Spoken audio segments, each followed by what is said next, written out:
The instructions are that we're going to breathe in as slow as you can, in through the nose, as slow as you can. And you're going to inflate. So you're going to fill up about 1/2 to 3/4 of your lung air capacity, just to a comfortable point. Nothing like, like just comfortable. Okay. And then you're going to hold that nice, comfortable breath for about 3 seconds, longer if you need time to collect yourself and if that feels good to you. And then you're going to exhale only out from the mouth, okay, as long as you can. It should be longer than your inhale. If you have a hard time, so if you inhale like that, that means there's probably a lot of anxiety or tension and stress in your body, and you have to practice this. So let's go ahead and practice together. Just go ahead and sit however you're comfortable. And when you're ready, begin your breathing cycle of inhaling through your nose super slowly, inflating yourself.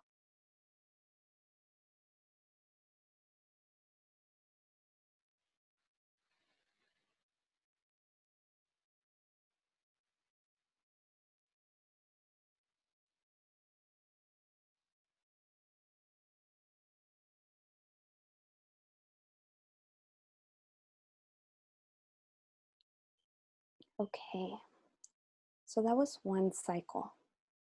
Why don't you share how that felt for you? Was it difficult, harsh, peaceful, relaxing? If you feel like yawning, that's completely normal. That means it hit your nervous system. That means that there's 2 nervous systems, and it hit the one that says it's okay to relax, put your guard down. There's no threat. You can rest. Okay, relaxing.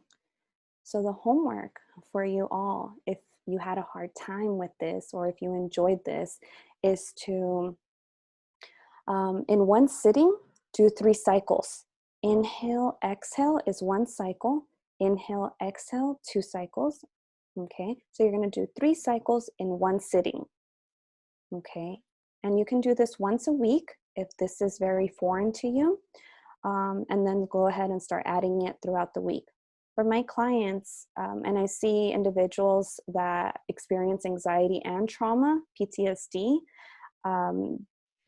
I have them put an alarm on their phone because it's so easy for so many of us to be on automatic mode and just be on the go, think about our to-do list and forget about taking a nice, deep, fresh breath of air.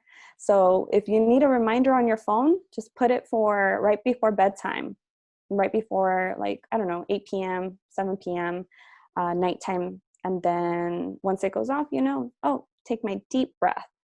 Okay. So, and if you have some anxiety right now, that's okay. Just continue this breathing style, and I'm gonna go ahead and share more techniques.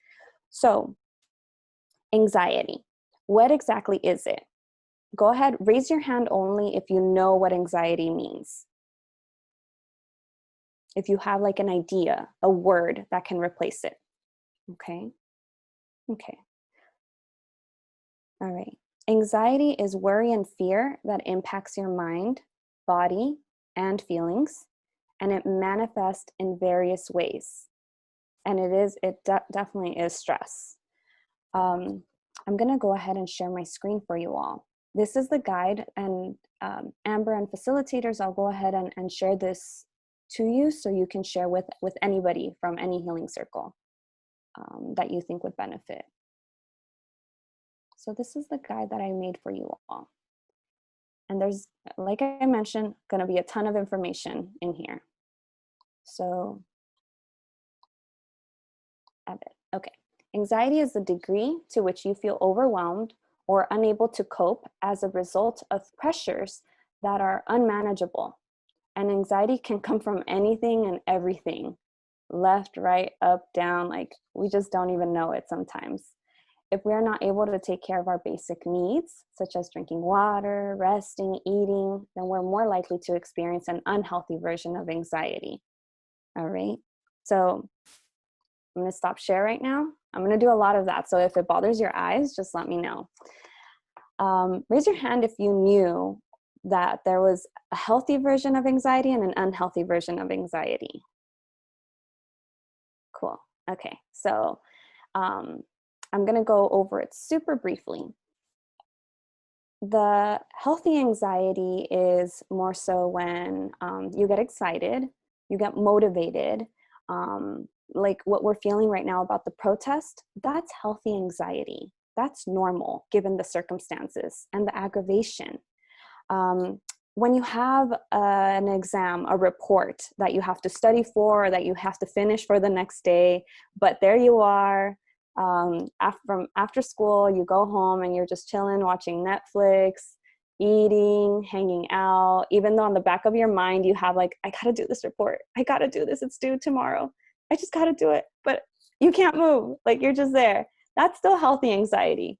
All right. You're contemplating about it. You're not ready to take action. You can't even focus on Netflix or whatever you're watching because you're thinking about this list, this thing that you got to do.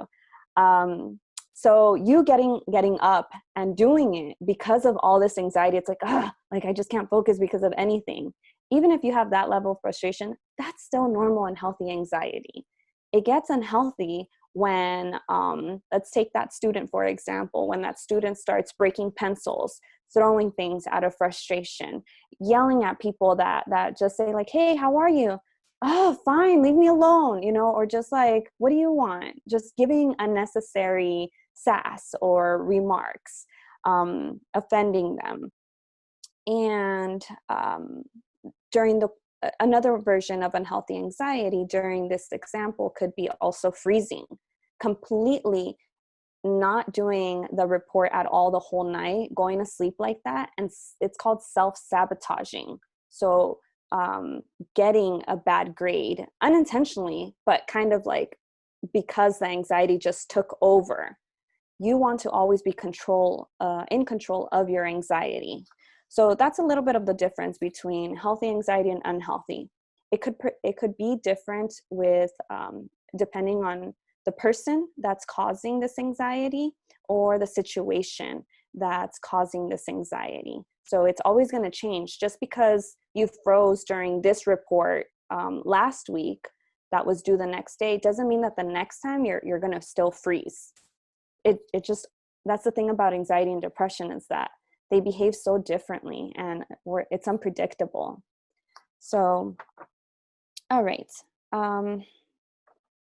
Let's see this PDF over here. And the way that it can also show up, I think, is really important information for you all to have. It shows up, I separate it out by behaviors, emotions, and cognitions, which is like mind, thoughts. So in behaviors, when people have a lot of anxiety, the unhealthy kind, they can resort to drinking, they can resort to smoking, sleeping too much or not sleeping at all, eating too much or not eating enough. It's everything out of the norm, okay? Picking at skin or nails, or even hair picking can happen, or even cutting. We've all kind of heard of people that cut their hair when they're stressed. That's anxiety right there.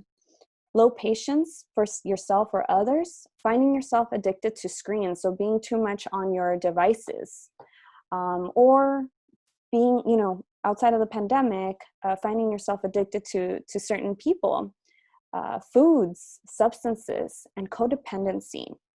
Codependency is emotionally depending on others or an activity to fill some void. So if you feel empty, you might depend on a person to make you happy. You're not able to do that on your own. And codependency is really, really complex. I'll try to give that one a little bit more attention or answer more questions of it if you have specific ones. For emotions, anxiety sometimes isn't always alone. It comes with depression sometimes. It comes with worry, fear.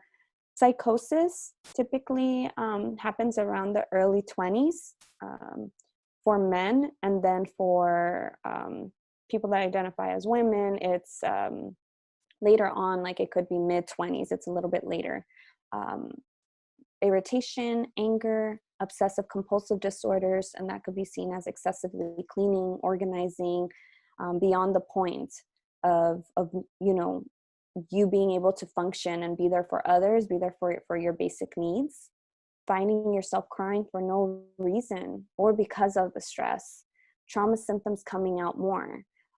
So maybe before anxious moments, you were able to control trauma symptoms, but while you are triggered with anxiety, now you're getting all these flashbacks.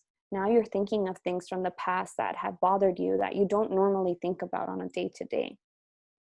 And with your thoughts, you can have negative thoughts about yourselves. Um, they're also called beliefs, low self-esteem, low self-worth, difficulty concentrating at school, at work, or spacing out more often, even while you drive. Having really fast thoughts to the point where they just drain you physically and even emotionally. So I'm going to go ahead and stop share here because I want to go ahead and give you all some attention. What are some things that trigger your anxiety? Again, feel free to unmute yourself or put them in the chat section.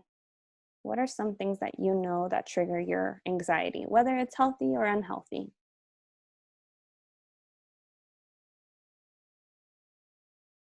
School. Yeah.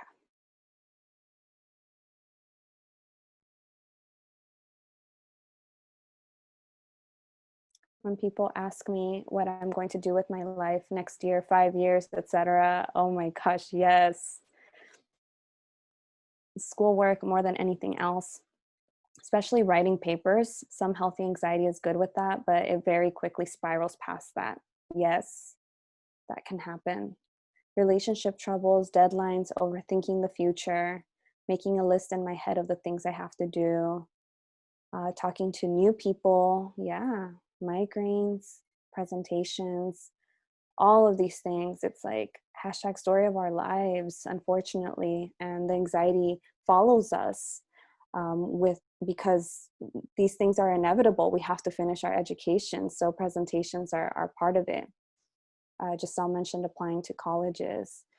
Yeah, so I want to add that a couple other things that trigger anxiety in general are suppressing your anger, suppressing your opinions, like not stating your opinions. So for someone over here that wrote about someone, people asking them what they're going to do with their lives, when you do not state your opinion that it's bothering you, that increases your chances of having higher anxiety as well.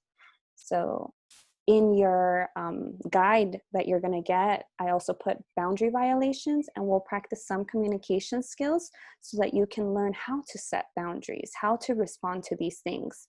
And so we'll get to that. I'm going to go ahead and manage time.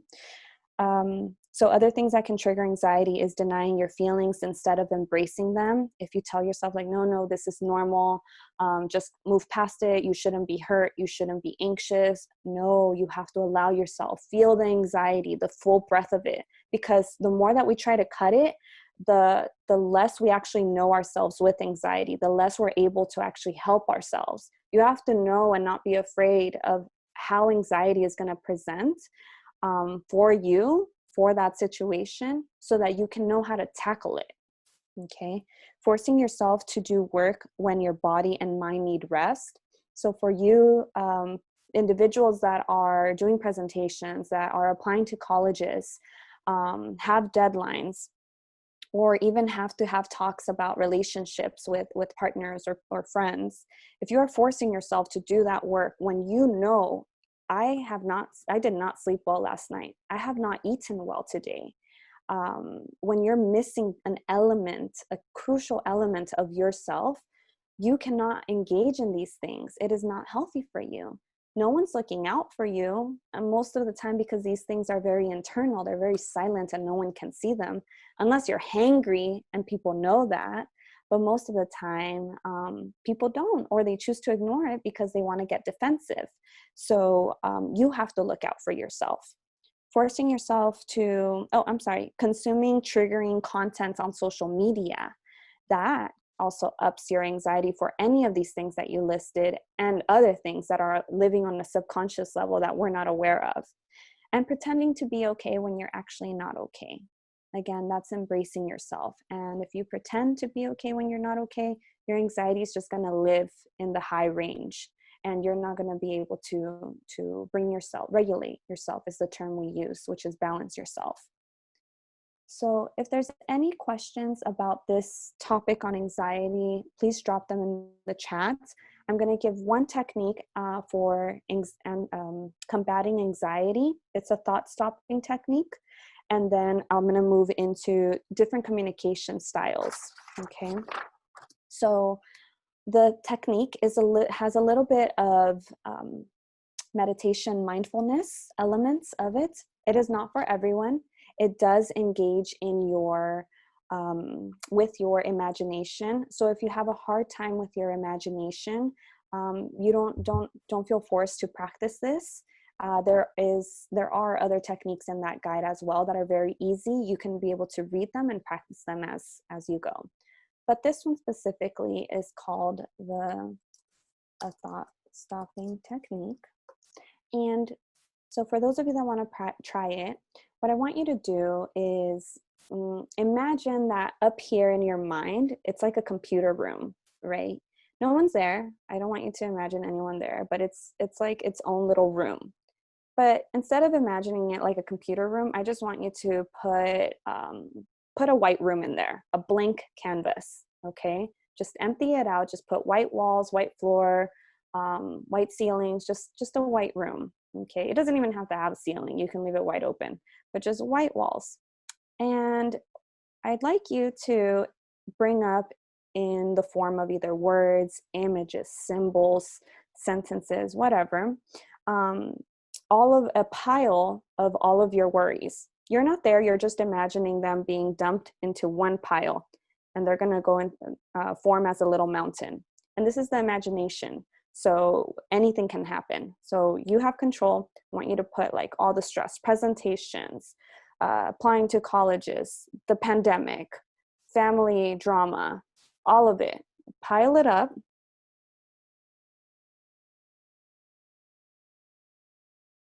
Okay. So we're imagining it piled, and it has a lot of volume. I want you to imagine yourself coming into this room now, but in a smaller form than this mountain of stress and anxiety.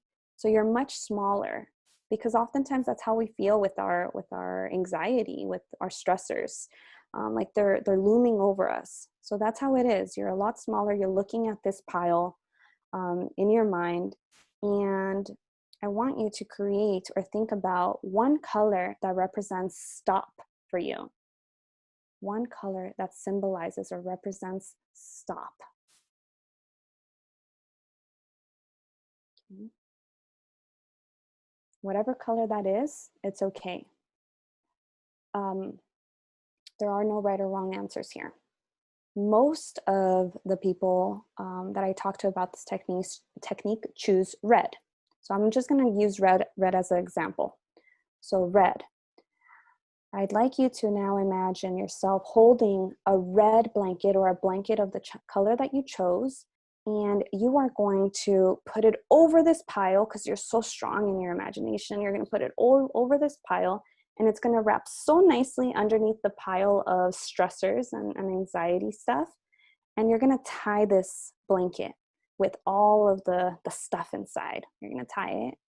All right. And now, because it's our imagination, this blanket is going to float up like a balloon above you. All right. And you have full control now. Now that it's compiled up above you, you're going to get to choose to flick all that stuff away out of your mind, to push it, to blow it away, to kick it if you'd like to kick it, whatever your choosing is. If you want a golf cart or a golf stick and you want to tap it, or baseball bat, that's okay too. Just imagine now the motion of yourself pushing it out of mind.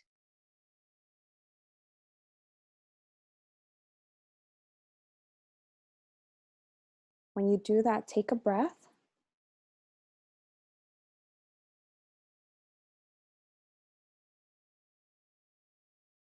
And go ahead and share in the comments what you did. Did you flick it? Did you push it? Blow it away? What did you do? Let's just go ahead and share. And that's a technique. It works for some. Again, all the techniques are not going to work for everyone. Can someone animate this? That would be funny and cute. Yeah. Okay. Thank you so much for those of you that participated. And if you couldn't, I understand, and you will have other techniques, I promise you. Kicked it, threw it out of a window, swung it around and launched it. That's awesome. Karate kicked it, then punched it into space. I love that. Yes, yes, yes, yes. Take power of your mind. Kicked it, punched it away. Okay, good. Yes, this is healthy expression here. Okay, so now let's go to different communication styles. And again, for any questions, just drop them in the chat. Okay, I'm gonna go back here. So we have passive, assertive, passive-aggressive, and aggressive communication styles. What I find is that a lot of individuals are very passive, actually. And that is essentially when you try really hard, but you don't get your point across. For some reason, like, people just don't understand you. People don't get what you're trying to say. But you feel like you're actually trying, and you're more than anything being very nice about how you're trying to state your mind. It can be seen as not speaking up. People that practice passive communication are very self-conscious. They usually have a low tone of voice. They have difficulty making decisions. They may have insecure or closed body posture. So, like, something like this when they're speaking, very closed, tight together. They're people pleasers, and they can be easily convinced. Okay. I'm not going to ask you to identify what you identify as with communication styles. You're welcome to share if you'd like others to relate, but you don't have to. Now, passive aggressive, I think we're all very familiar with that. That's instead of stating an opinion or rant. I'm sorry, I misspelled all of this, but what I'm trying to say is that people don't state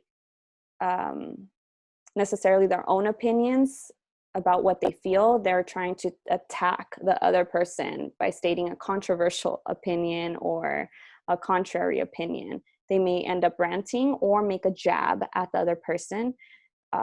They get irritated. They disagree often before listening, may roll their eyes or walk away, have guarded body posture, just already from the beginning, just chisme culture. Chisme means like gossip. Yeah, I think that means gossip in English. So they may gossip a lot during their passive aggressiveness because, they're feeling a certain type of way about another person, and they're very hostile. And sometimes they don't even notice that they're being passive aggressive.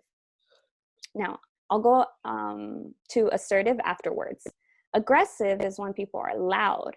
They have body language that's also closed. They use curse words. Their message does not get across, and they want others to fear them. Again, this could be on an unconscious level. They're not aware. Ideally, you want to be closer to assertive communication style, where you speak up for yourself. You allow room to compromise or negotiate opinions. You think before you speak. You're able to maintain eye contact. Your body posture is upright. You're leveled. You have leveled volume speech. You don't try matching others.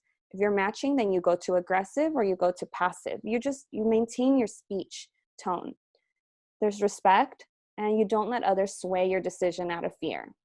Okay, so I'm going to stop sharing here. So those are some different communication styles. And what we're going to do now is we're going to go ahead and practice I statements. So raise your hand if you have, if you're familiar with I statements. Yeah. Okay. Some of you. Okay. Cool. So I statements are a simple technique that is very helpful throughout our lives in many, many different situations with different people. And a lot of times our families and friends usually speak to us when they have disagreements with starting the sentences with you. Like, you think you know, or you didn't do XYZ. You know, you really aren't making yourself very clear. And starting the sentences with you is very harmful because it puts other people in a defensive mode. It makes them not even want to listen. It's a kind of like a lecture. And it already induces anxiety if you have low self-esteem within you. So I don't recommend starting sentences with you, and I challenge you to try to avoid the word you at all in your sentences. So it really allows you to think before or as you're speaking and formulating. It's very, very difficult. And to this day, I practice it like, I don't know, every 2 to 3 weeks. And I've been doing that for years, and it's still super hard, but it's been very fun also, because you can see that others reciprocate differently. What we're gonna do is we're gonna go ahead and tell me in the chat, or unmute yourself and tell me what's one thing that people usually tell you that you wish they used I statements for. Or one thing that you'd like help with reframing, so changing it to an I statement. Like maybe you use the words you too much, and you would like to see it shifted.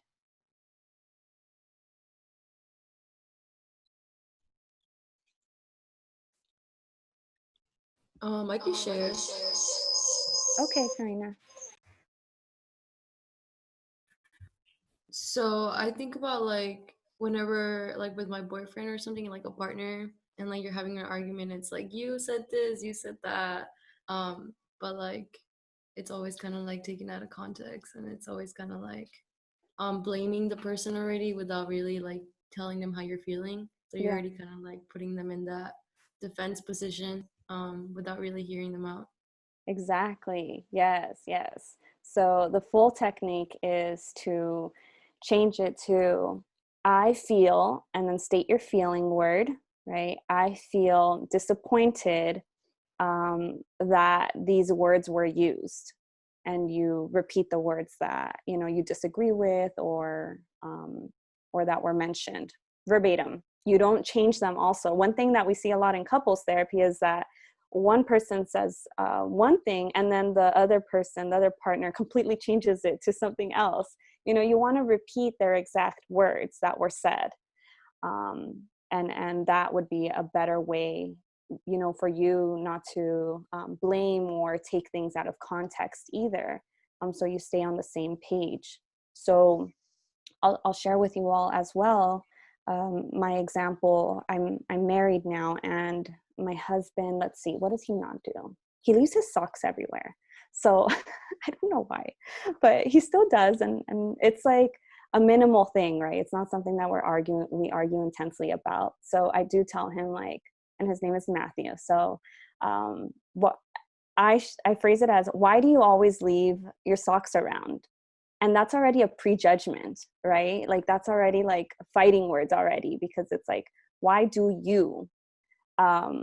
A better way that I've learned to approach that was, I feel a little frustrated when the socks are left around, or as I'm trying to mop, I notice that the socks are around. Would you be able to move them, or would you like me to take them to wherever they belong, right?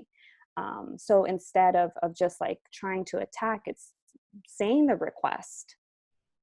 Okay. Again, if any of you have any sentences that you'd like rephrased, maybe something that you hear from family members and you want to give them some advice as well, you're welcome to put some of that in the chat. But I'm going to go into another communication style, and it's the sandwich effect. Have any of you heard of the sandwich effect? You're going to hear it a lot at work, most likely. The sandwich effect is when you're trying to state a request from someone. So you really want to state your opinion or your need, but most of the time maybe it's not being heard. You start off with the top bun, which is you slip in through a positive thing about the person or the situation, okay? And it should be a fact. It should be something you believe. Don't lie for this. So stating something positive about them or the event, and then you put in your request, so it could be, I think this organization is wonderful, or I think the way that you've taught me has helped me immensely with science and this project. Then you want to go into the but, right? I feel like the work that I have done is valid enough for a raise, or is valid enough for an A minus, because, and you state your why also within that request, because of the hours that I have completed, or because I followed the rubric, everything that that was expected. I feel that I did check off all the boxes. Or if you don't want someone to attend something, like I feel like there's too many problems between you and so, and this is going to be a delicate event, and I would really like to keep the conflict levels low. You're going to end with another positive. So the last bun, we just did the meat. The last bun is going to be the last positive trait, characteristic about the person. So similar to the top one, it's more like validation. So I'm just so grateful for everything, for your friendship, for what you've taught me throughout. And I respect you, and I love working here, right? I'm giving different scenarios. I look forward to hearing more about your opinion, right? So it's positive, request, and with positive. And that can be very difficult for individuals that are very passive. So if there are any questions, again, feel free to put them in the chat. And I'm going to give you all, or show you all, the list of the rest of the techniques that I have for you. Let's see. Okay. There's so much. So much when it comes to all this. This is one I'm going to also give to you all as homework. Being aware of our cognitive distortions, which is our thinking flaws, is very helpful for us. So a common one is catastrophizing, seeing only the worst possible outcomes of a situation. And if you print only this page, or if you type in here, one example of how you practice each of them, it can really help you to speak kinder to yourself, or to decrease your anxiety, because all of these they can definitely lead us to depression, lead us to more anxiety, lead us into a mental health condition, really, because of the way that we're, seeing situations, talking to ourselves. So I won't be able to go over all of these due to time, but it's going to be there for you. And if you have any questions, you're welcome to email me. Here are also some boundary violations. So there's different ones: physical boundaries, emotional boundaries, intellectual. So thoughts also, intellectual boundaries, sexual boundaries, financial boundaries. Okay, very important information. So here are the tips. We've talked about taking breaks, honoring ourselves through that, napping, staying hydrated, staying clear of substances, identifying our triggers, okay? Countering negative beliefs is the same as the homework that you're getting for the cognitions, okay? But I won't go over all of these either. Let me see. A big one, if you don't already do it, is journaling. It really helps to express yourself. Obviously, right? But the reason why that's important is because it organizes your thoughts. And that's ultimately what therapy does also. People go there when they don't really have a person or a place to express themselves, and they need more skills, or they need a place to just process. not to say that journaling is therapy, but it is, if you're not ready for therapy or you don't have access to therapy, it's a way to externalize what you're going through inside. Because the more you bottle it up inside, the more you're going to ruminate about it, and the more it's going to just get worse and worse. Stretching. If you're not stretching to your physical capabilities every day, I recommend trying it. Just 10 seconds, 30 seconds can make a big, big difference for your body. Okay. For those of you that enjoy meditation, meditation can be very powerful. I like personally the Oak meditation app. I think it's on both Android and Apple. And I like it because at 10:30 every day, they send me like a fun fact about meditation or Buddhism, or, where it comes from. And it just takes me out of my element. Like whatever I'm doing in the room, like it's just like, oh, fun fact. Relax your shoulders, or there's so many different things. You can also find many others like Headspace.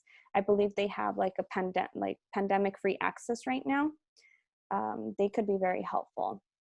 Building a positive social media feed is huge, because we're just scrolling, and we don't realize that what we're reading is actually going into our brains and probably impacting how much we sleep or our dreams. So if you are seeing a lot of things that you don't want to see, I recommend to my clients and the people I talk to add accounts, obviously unfollow the ones that that are impacting you too much, but also fluff them by adding accounts of things that you enjoy. Like, do you enjoy baby kittens? Do you enjoy baby elephants or baby giraffes? Or do you enjoy interior design or plants? What are some things that spark joy for you? Do you enjoy like organizing closets? It doesn't matter, like it's things that you just follow those accounts of what will take you out of the unhealthiness for you. Okay. And let's see. Resist being productive all the time. School and work are very important, but there's also a time and place for it, right? And being able to learn how to manage your time is really important, so you can set your own boundaries and not be so depleted from school stuff. Limiting screen time is definitely showing that it's something that induces anxiety. It increases it because our eyes and our brains are really meant to experience the world and other things around us. So it's just really important to cut on the screen time. And here are some other specific ones as well. The body scan one is super cool and important. And let's see. So you're going to have all of this, right? You're going to get it. The body scan is essentially starting from the top of your head, and then you're going to scan, imagining that there's like a laser beam in front of you. You're scanning for any tension points, and you're just noticing if there's any in your mind, if there's any anxiety or tension or stress in your body, and you're just taking note. And you go all the way down to your toes, scanning yourself. And when you are able to identify that stress or anxiety in your body, work on it. Do you need to smell something to soothe in it? Do you need to breathe and imagine that you're breathing into the tension points for it to kind of like go away, decrease? So it could be very powerful. And these techniques, these meditations are also available for free on YouTube. And I'm going to go ahead and end with the 5, 4, 3, 2, 1. So right now, I'd like everyone to look around your space and identify 5 things that you see. Just 5 things that you see around in your space.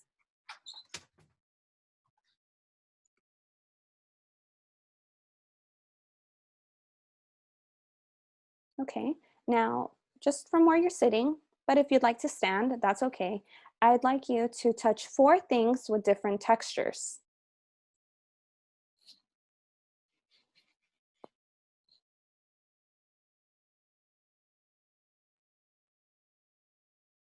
Okay.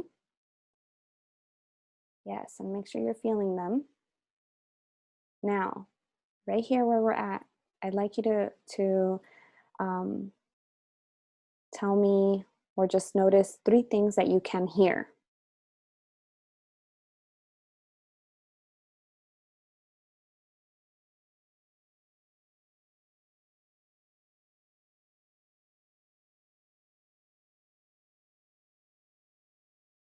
It might be a little difficult,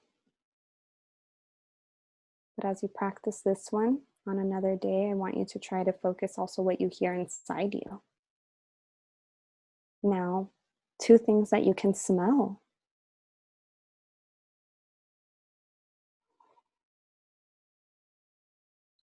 And I hope it's good, but if it's not, just embrace it.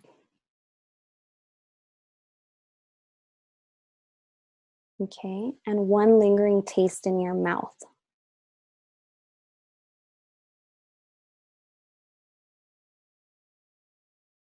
And you'll notice that on days when you're anxious and you do this, your saliva will taste more different than on days when you're not anxious.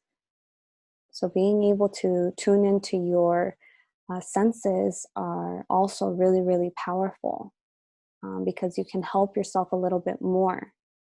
All of our mental health, and I'm going to go ahead and stop sharing here. All of our mental health related things start from inside of our body and then go to our mind.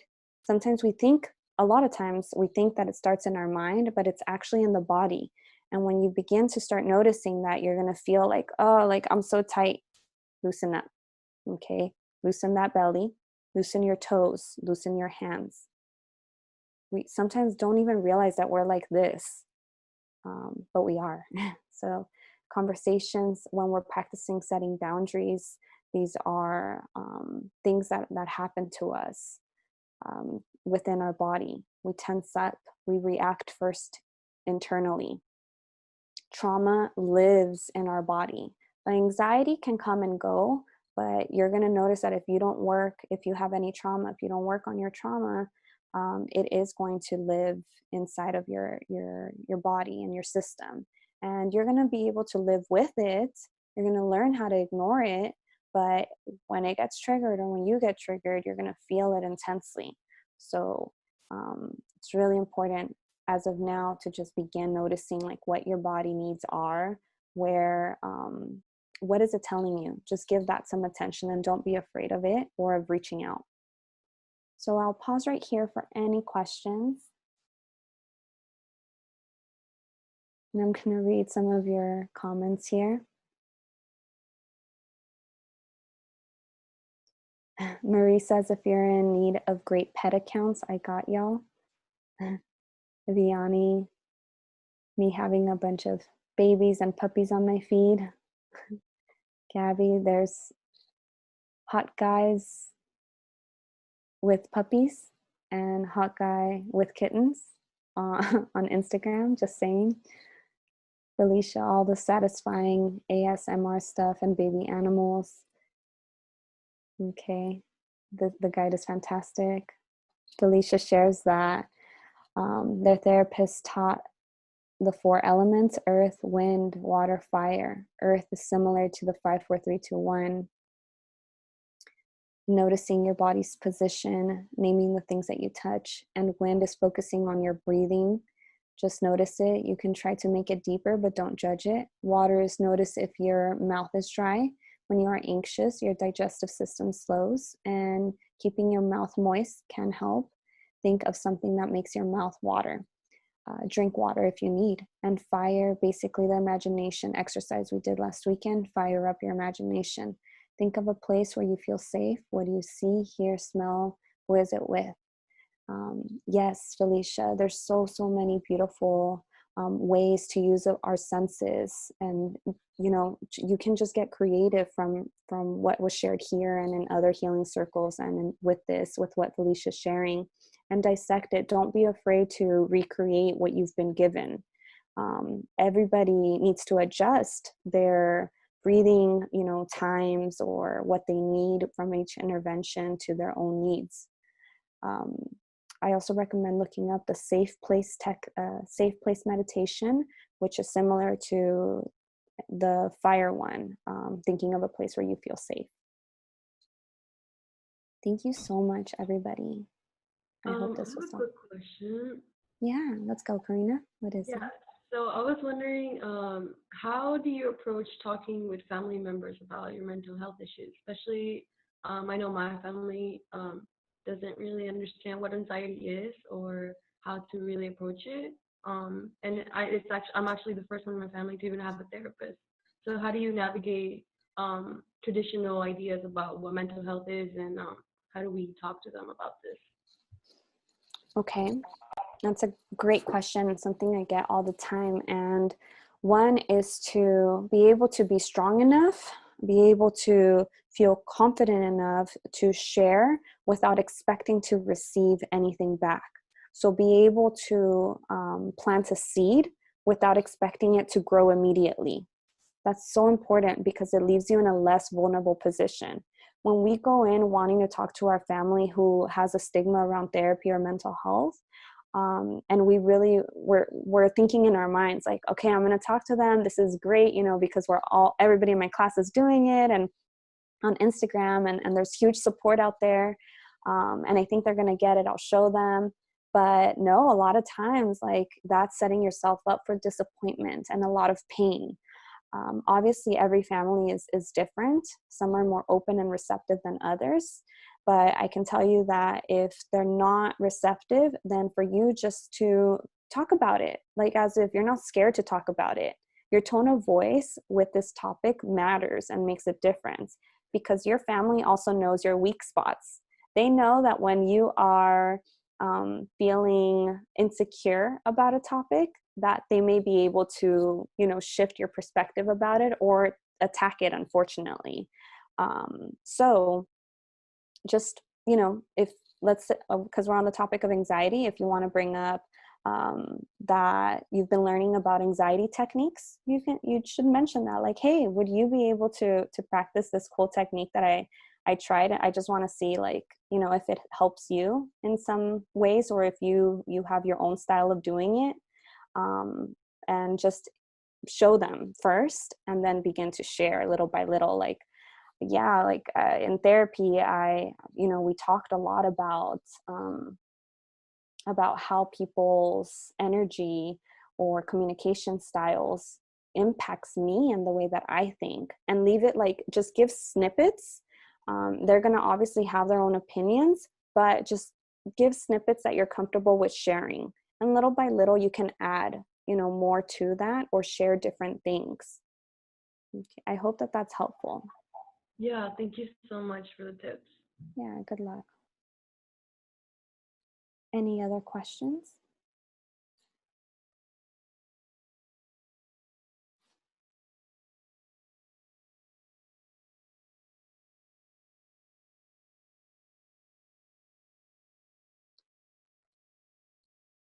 Thanks so much for having me here.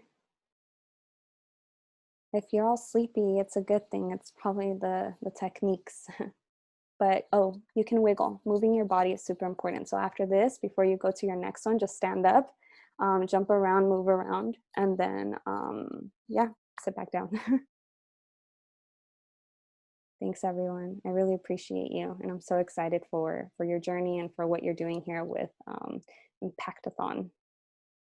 Thank you so much, Adriana. If people can put some appreciations in the chat, or out loud if you want for the next minute. But I just want to give a super big thank you. This was super helpful for me, and I hope that other people also found it really helpful. I'm sure they did. I learned a lot today, so thank you so much. Really appreciate it. And with that, I would like to move into the second part of our session. And if you have any questions, we'll be uploading this guide that Adriana was kind enough to put together for us. We'll put that on our website. And if you have any additional questions, please feel free to follow up. If anyone would like some additional support or would like to talk to somebody, we do have our on-call support here, Jessica Ennie, which I sent her information in the chat. So feel free to reach out to her if you'd like someone to talk to. So thank you so much. And with that, I think we got some great appreciations in the chat. Thank you again. I'm gonna start making the groups for the second half of the session, but let's be in touch afterward, Adriana. Bye. Thank you. Look at this. Okay, so I'm going to be opening up rooms in a little bit. You can take the next minute or two to get some water, recenter yourself, and get ready for the last working session that we have for Twine. So I'm just going to get some groups ready, and I'll see you guys in a little bit. This is Gabby and Adriana. We're happy that you've joined us. So Adriana's gonna share her Twine and to see like how each of us are doing. And hi, Sal. Hello. Okay, Adriana, whenever you're ready. Oh, you're not fully done? All right. So if you would just want to work on it, and then later at any time when you want to share it to like get any feedback, you're welcome to. Yeah. Do y'all have like a preference as to what music you'd like to listen to while we work? I don't care. If you have a Spotify playlist, we can listen to your music. I don't know. Usually I listen to like instrumental study music, and then I have like I just listen to my liked songs, which is like a random That's what I do assortment. too. You do that too? Yeah, I'm always like, I should divvy it up into like different types of like songs, like boost your mood and stuff, but I never do. Yeah, there's never time. But I think that like whenever you feel like doing something satisfying, like organizing things, Yeah. that's like something fun to do. Oh, where is this? Instrumental music.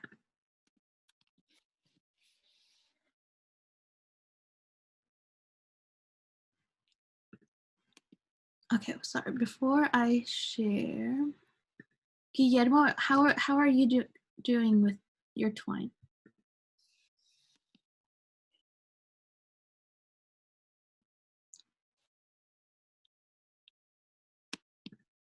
If you want, you can type in the chat how you're doing.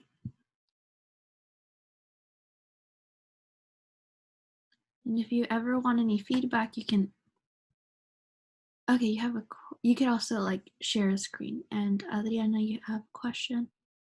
How do you create a text box? Okay, let's quickly go to Twine. So to create a text box, do you want to show us your what's it called? What you see, Adriana, and then I could like share, like let you know like what steps you can take.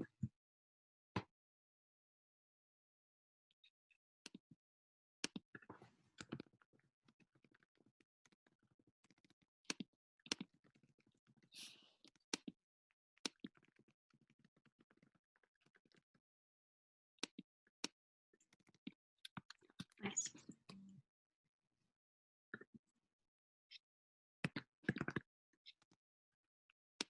Ooh, nice. Okay, so for text box, you mean you want to add like the option for somebody to type in like something, like a response?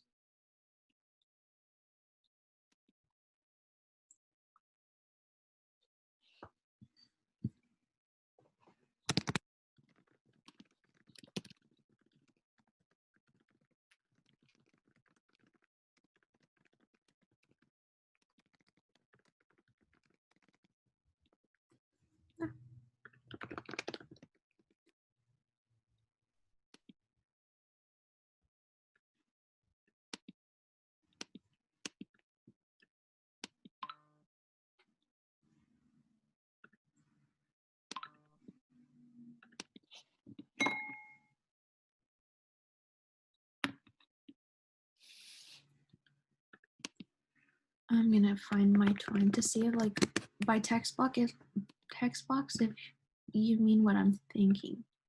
You're wondering about.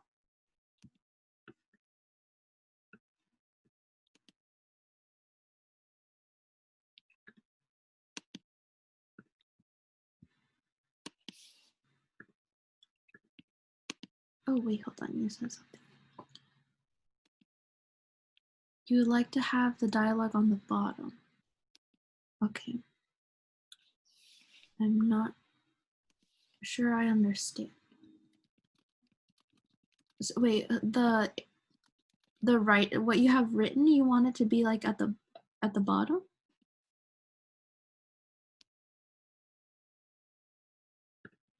So it's not this. Hold on.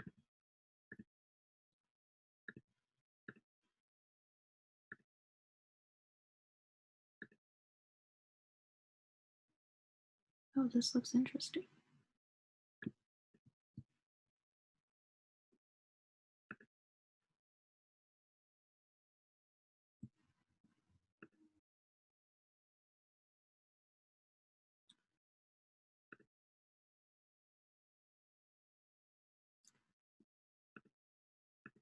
Sorry, disregard this. I was playing around with it, and I don't think that worked.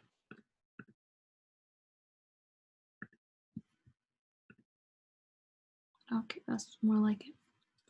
No, I changed mine. Okay, so here it was like it would pop up, a box would pop up where somebody could type in their name, but I don't think that's what you're saying. Right at the end.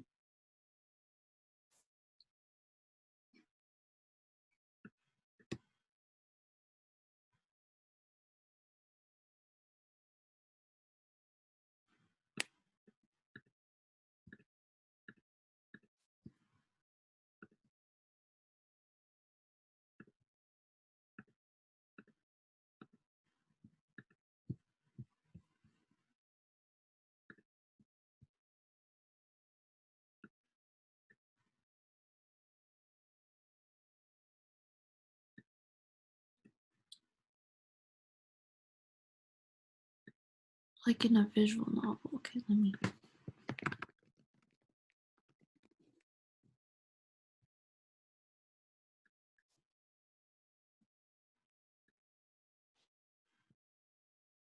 Okay, I'm just looking up images. Oh, okay. Have you, so you, do you have like an image inside of the box, like the dialogue? Or is it like a background? And then you want to have like the writing at the bottom, right? Have you tried like hitting enter several times to like move the dialogue downwards?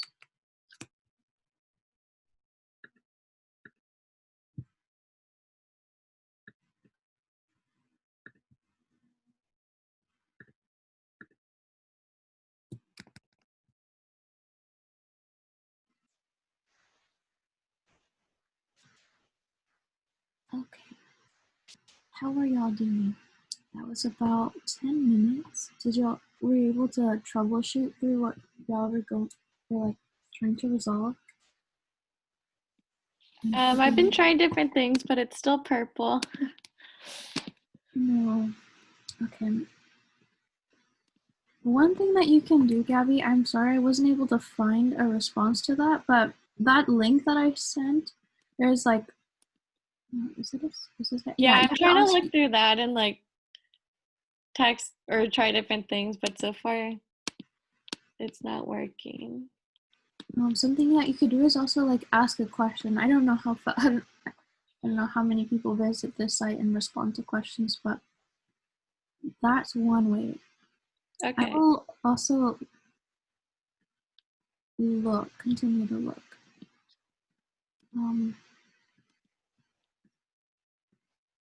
Adriana, were you able to move the text to the bottom how you wanted it? Oh, yay. Okay. So now I'm going to show you all how to download have y'all tried downloading your files while we've been like throughout our time working on them for part 1 or part 2? If not, Like publish to file? yeah, publish the file. So I'll quickly share my screen.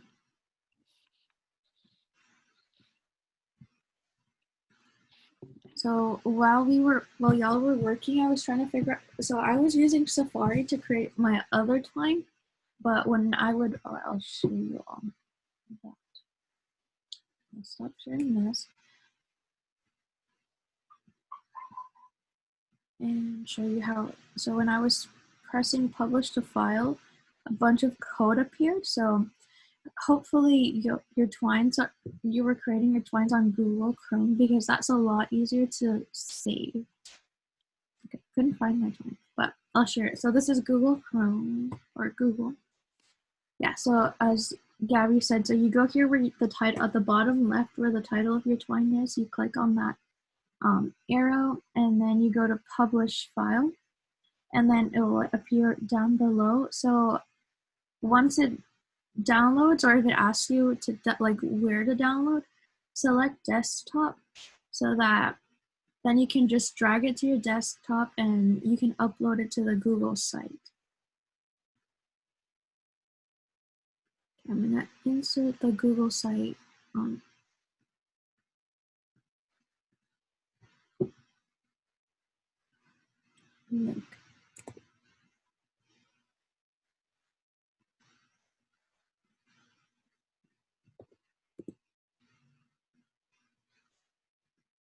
And the Google site also has instructions which come with images, and it's very helpful. So we go to, so here's the Google site, and you go to upload here, and here are the steps. So step 1, here's the title of our twine, and then we click this arrow right here. Step 2, and then press publish to file. Then step 2, here's our what's it called? Our file downloaded, and once it's on our desktop, we just drag it to here, which is a Google folder.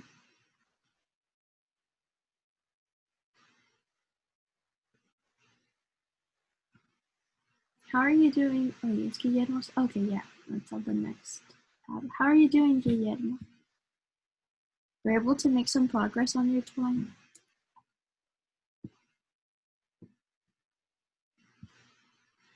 You can like do a thumbs up or thumbs down, like whichever one feels right with you. Like.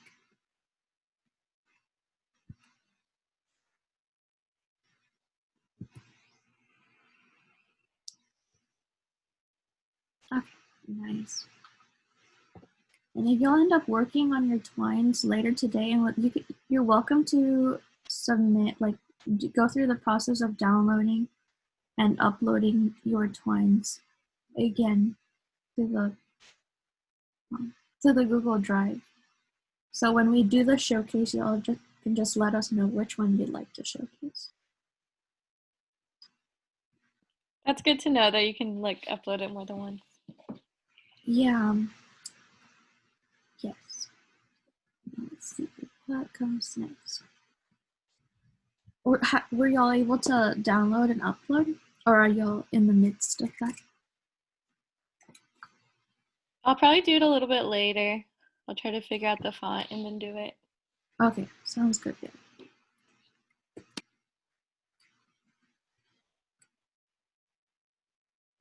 And then Adriana and Guillermo, as long as y'all don't forget to upload them.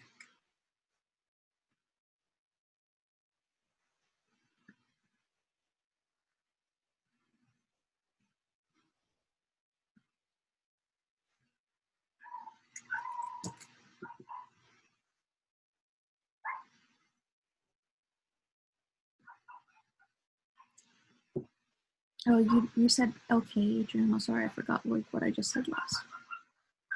You're doing okay? Or there's something about okay.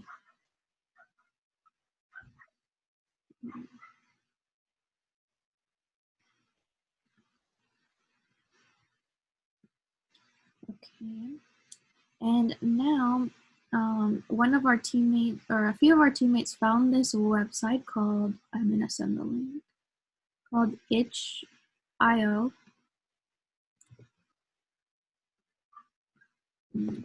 the link right here. And that's where you can publish your twines for others to see. So we're gonna upload all of the twines that y'all create to our Google site, and then for all of us to see them. And then if we want to share them with a broader audience for other people who like to read and play twines and other games, there's that link right there. So we're gonna create an account.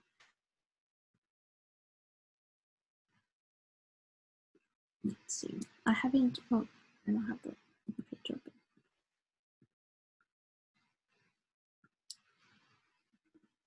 So I haven't really played around with it, but we'll do this together. So this is what itch.io looks like. It has a lot of different games that people have created. And some games, so you can play for free, and creators also like put a price that they ask us to pay in order to play their games. So I'm gonna register. Y'all are welcome to create an account as well. Like once I finish this demo, so let's see, what should I name? Should I say my name? I'm not sure how often I'll come back to this, but let's see. What's a creative name? If y'all have suggestions, I welcome them.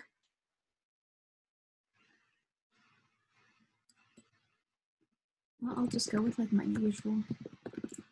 Oh, okay. Password.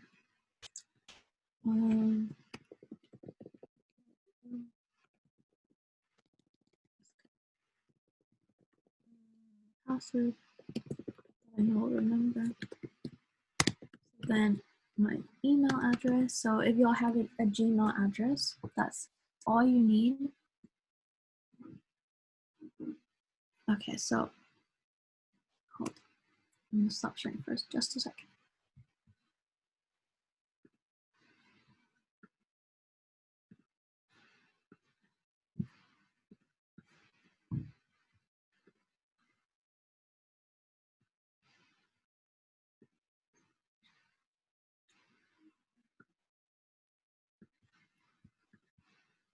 There we are. Now we're back.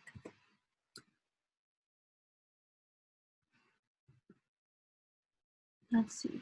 Sure, let's see. I'll receive bi-monthly. Okay, so here's my account, and Amber outlined us instructions for how to navigate it.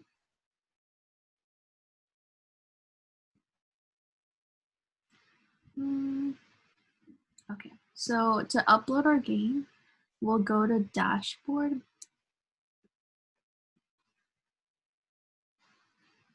Where's the dashboard? Select dashboard.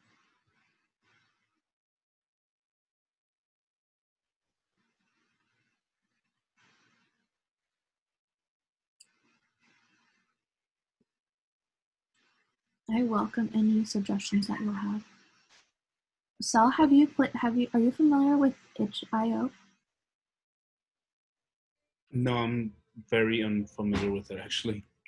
Oh, okay. Yeah. Cool. Yeah, I was trying to have learned all this, but I was super busy the last 2 weeks. Oh, no worries. Yeah. Yeah, I should have taken some time to figure itch.io last night. So I'm trying to find the dashboard. That's like the first step, find dashboard. Is this dashboard over here? Oh, dashboard. Okay, there's our dashboard. So okay. So if y'all want to upload your twines onto itch.io, you'd go to your account. So you click there, and then dashboard will appear up here on the left, and then here we are. So we'll create a new project. And okay, so we'll title it my twine is called personal resilience, but I haven't. And then a short description or tagline.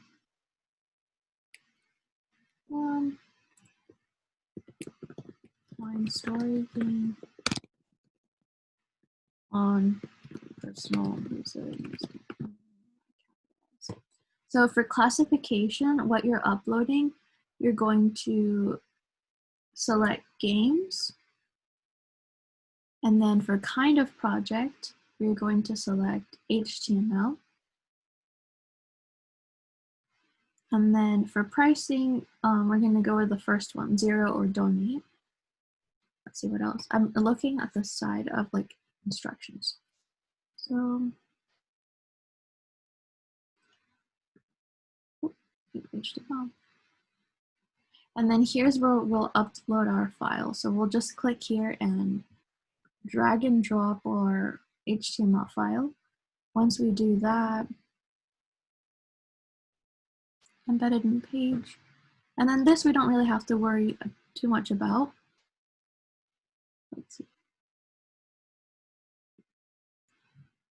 Why do I keep finding it?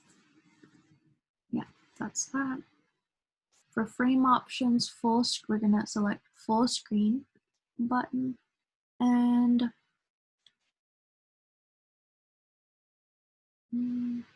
for genre, we're gonna select interactive fiction. But you could also select whatever genre you feel is most closely related to your twine. And visibility is the last thing that we have to worry about. And we're gonna select public.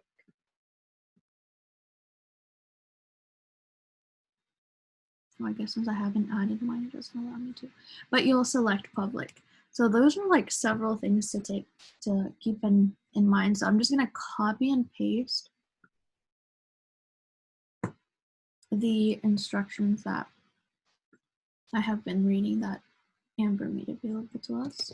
Let's see, where's the chat? How are y'all doing? Okay,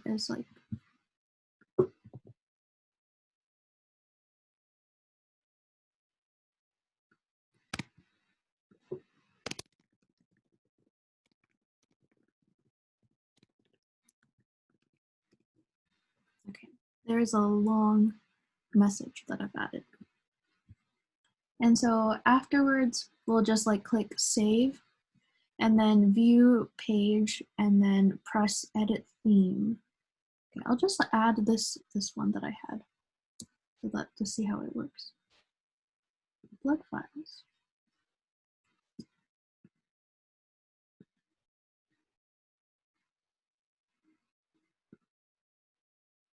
This one's.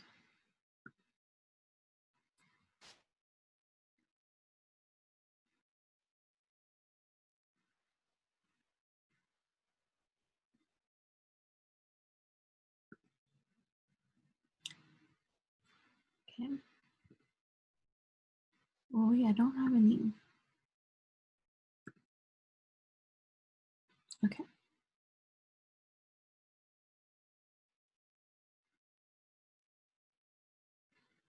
So that's that. Okay, still doesn't want to save and print.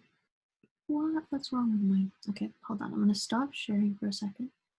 How are y'all doing with that rough navigation of itch.io? Do you feel like y'all? Oh, I'm so sorry. I feel like I get super close to the laptop and I don't realize it. Okay, thumbs up, Gabby. Nice.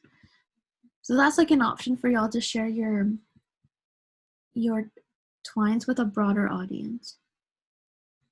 And okay, so we're nearing. So right now, y'all can try uploading your twines if you feel ready to, uploading them to the Google Drive or itch.io.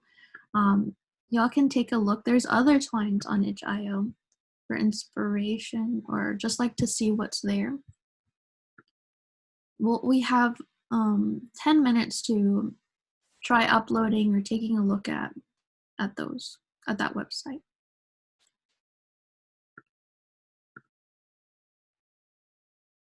And then if you have uploaded your game, At 12:05, if y'all could share your URL so that we can take a look and play your game.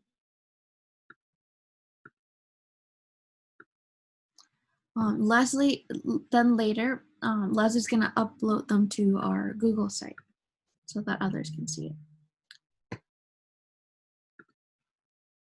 But I know you all are still working on your twine, so y'all could also continue working on your twines and know that that's available later. Would y'all prefer to continue working on your twines right now? Y'all can, like, if you prefer working on your twines, a thumbs up. If you are going to work, okay, like on uploading your Google folder, then a yes, and then for HIO, a T. I'm not sure. Does a T appear for any of y'all? Okay, I'm pressing like a cup of coffee, but it doesn't appear. Oh, there, up here. Okay, nice. Or y'all could just like. Amber would know how to help me change the color. Perhaps. I know also Mark and Marie are pretty like familiar with twine. I will like message Amber to see if she could put you in a group where Mark and Marie are in. Okay. So that you can, because I know Marie has power over twine over Zoom.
I just messaged Amber to see if you could be placed in Mark or Marie's group. Thank you.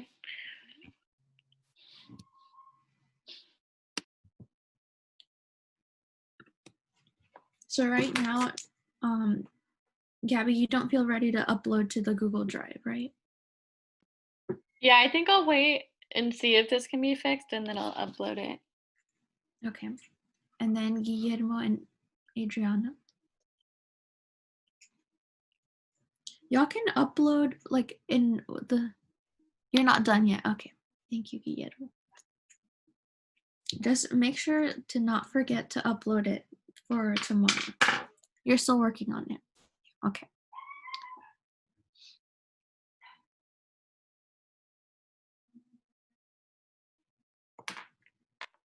So I can trust that y'all would remember to upload it before tomorrow. Y'all can like thumbs up. For sure, we'll upload it. Okay, nice. Thank you, Gabby. And then Guillermo and Adriana. Y'all would too, I'm hoping.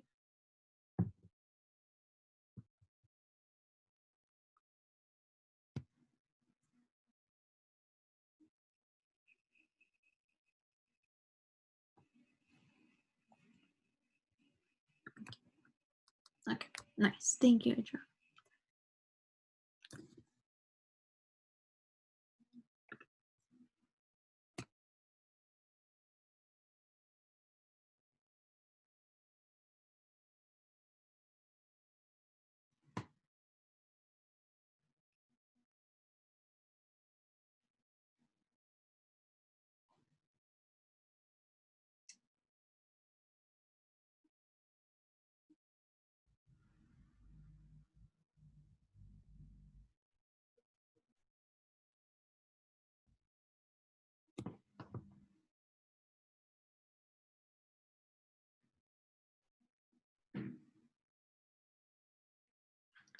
Okay, so Amber or Leslie, they're gonna join our. Oh, Leslie, yay! Hello.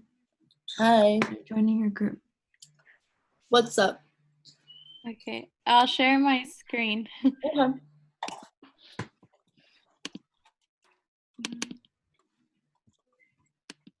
Okay, so I know like on the style sheet, like the link refers to like the passages that you're linking it to.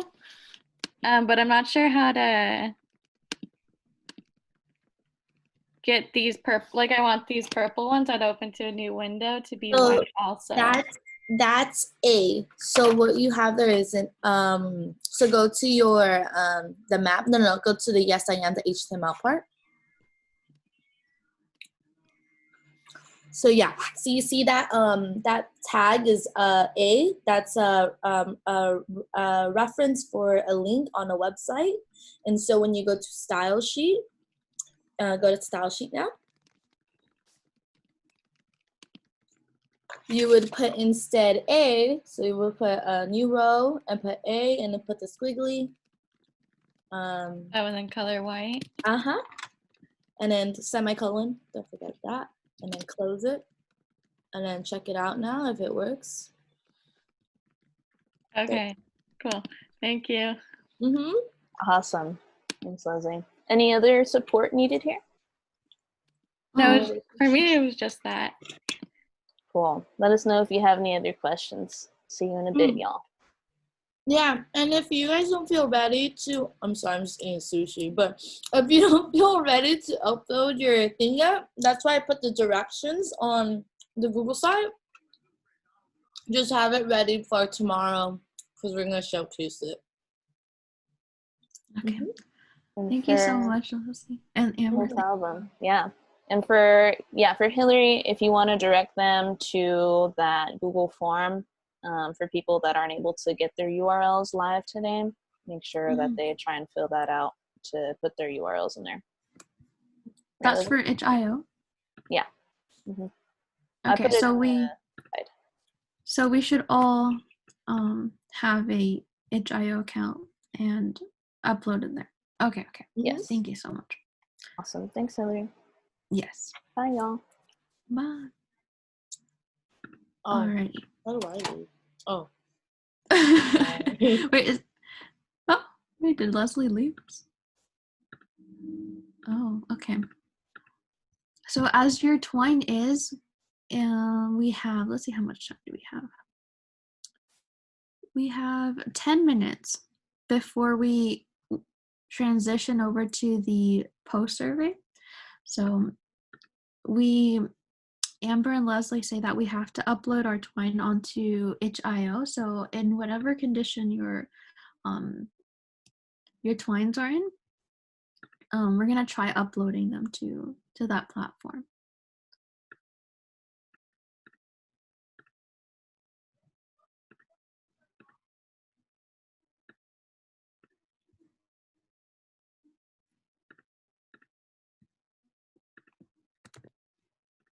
Okay, I'm gonna send the link once more.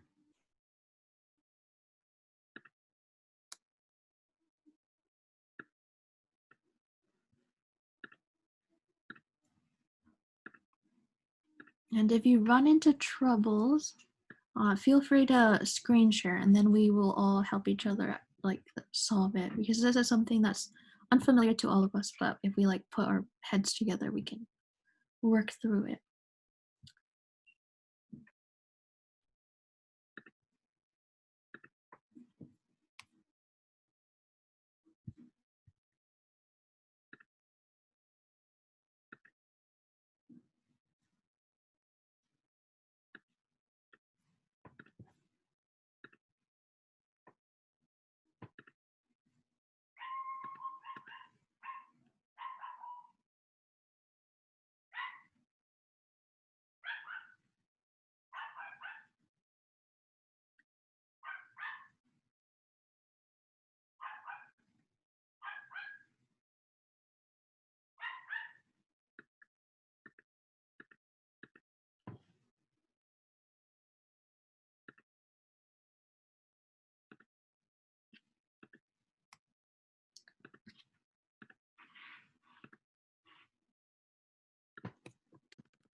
Have y'all created an account on itch.io? If y'all have, could y'all respond with yes or no on what's it called? On the chat. I'm currently I trying to uploaded figure. it to the Google Drive, but I haven't made it public yet because I want to do the finished version first. Okay, so you want to put the finished version on itch.io? Yeah, for the public one. Oh, okay. But I uploaded this one on our Google Drive for tomorrow. The Google Drive. Okay, sounds good. Thank you, Gabby. And then you're gonna make one right now, Guillermo. Sounds great. Adriana.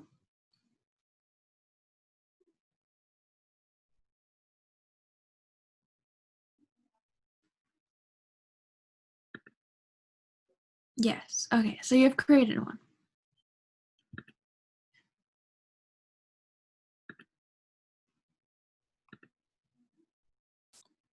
Awesome. Okay.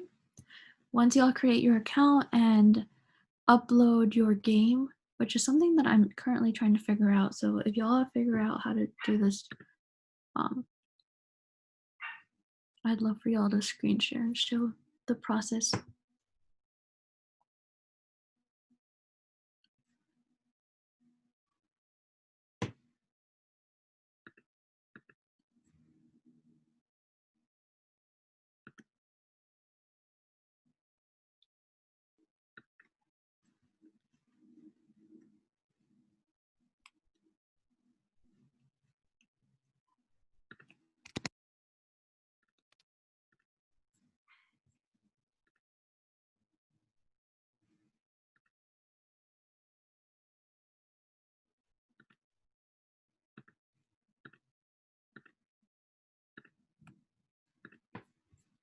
Oh, okay. I have finally figured out how to upload them. So I can help y'all if y'all run into any troubles.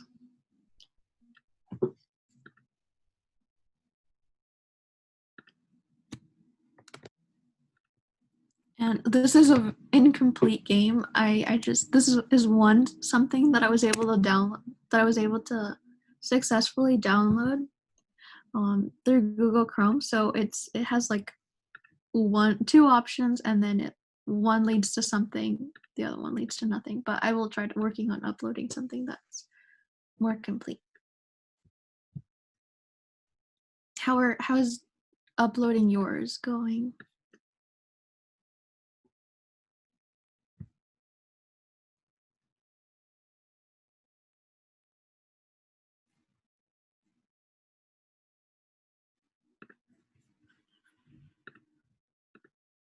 We have 2 more minutes together.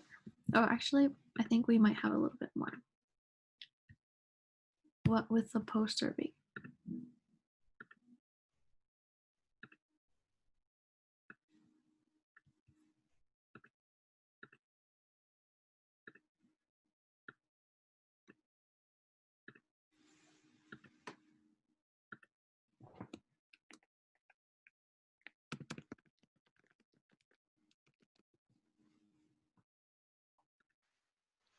I sent a link, but on my computer it says it's unavailable, but I think my computer is just like not working. Okay, because the same.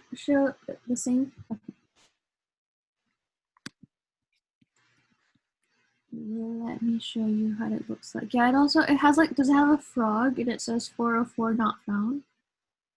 Yeah, or it just says like, yeah, web page isn't available with the sad face. Oh.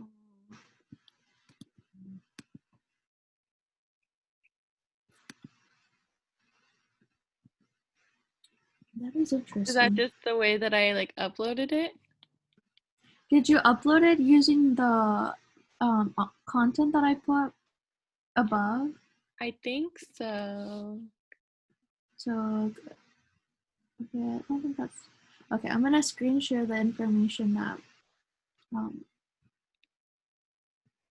I don't know if you can go back to look at what you. Hold on, I'll check because I uploaded one. Information.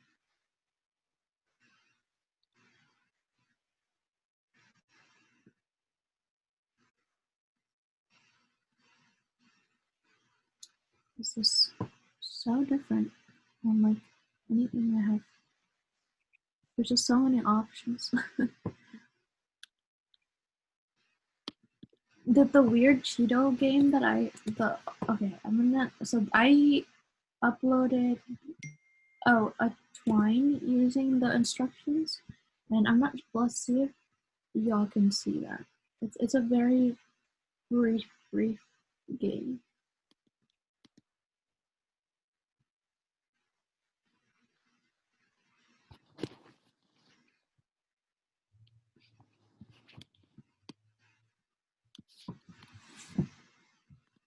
Oh, I forgot to do the survey.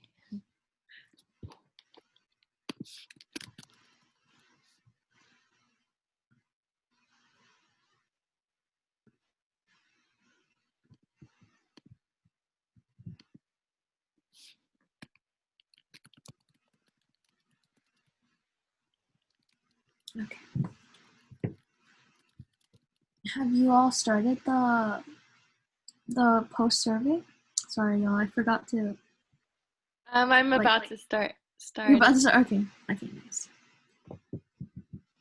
I sent it in the chat, but didn't say like a spoken reminder. So sorry. Adriana, Guillermo, have y'all started yours? Okay, awesome, Guillermo. Nice. Awesome. Okay.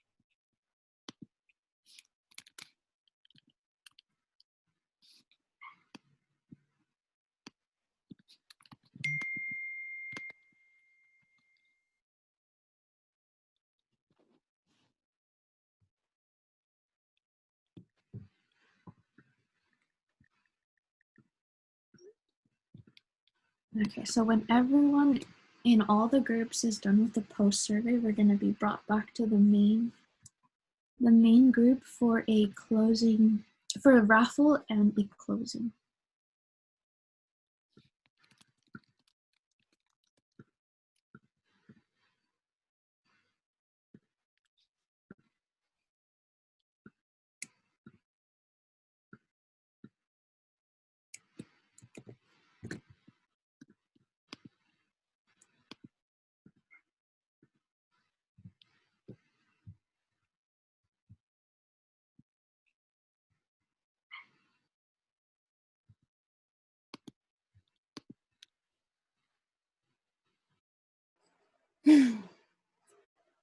All right, welcome back, everybody.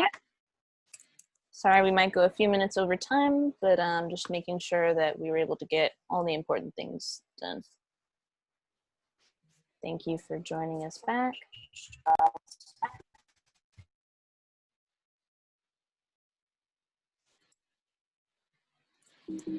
Welcome back, everyone. Almost done. So quickly, while people are rejoining the main room, I just want to recap a few things that Adriana said for us to just think about. So she covered using the sandwich method for communicating. So that was about putting something positive, having your request, and then ending with something positive when communicating with other people. We're going to make sure to host that guide that she had on our Google site when she sends it. And then another recommendation she had was the Oak Meditation app, which I'm definitely going to check out later.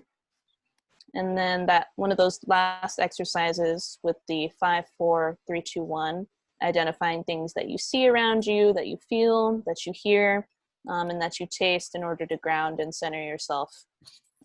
So just a reminder of a couple of those things that I hope were helpful for everybody.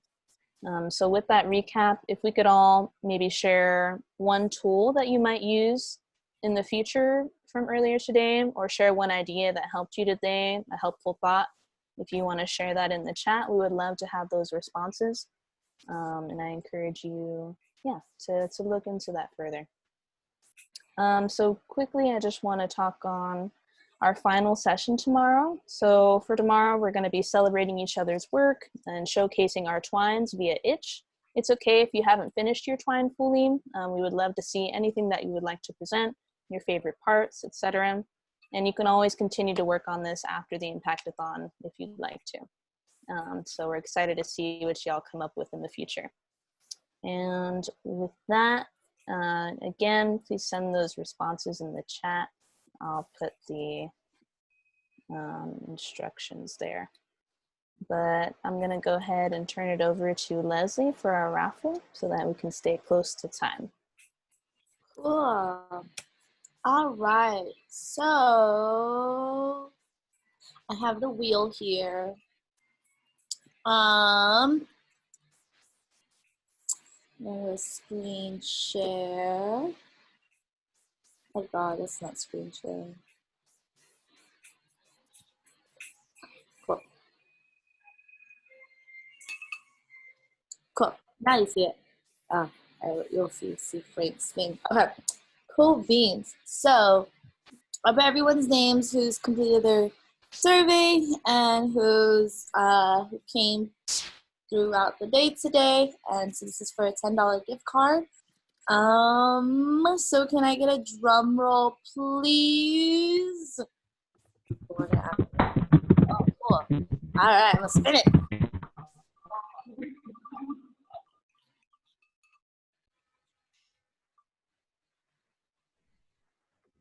Guillermo!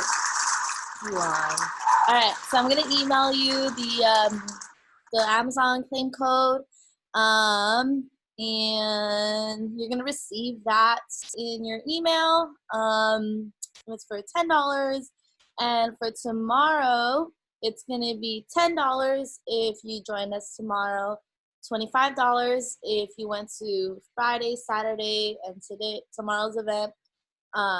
Today's Saturday. I'll do that again. Friday, today, and tomorrow's event. And then $50 if you went to all 6 days. And your name's going to be like in each wheel. It just goes decrease it because of people who didn't come. So you can be super lucky and win $10, $25, and $50 tomorrow.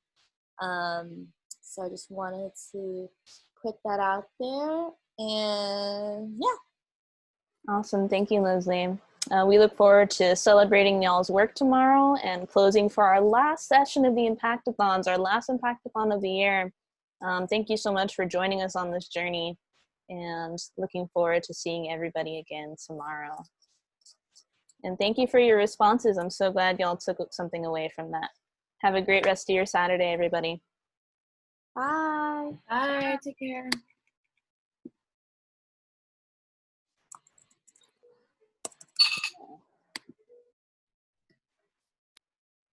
Thank you. Bye.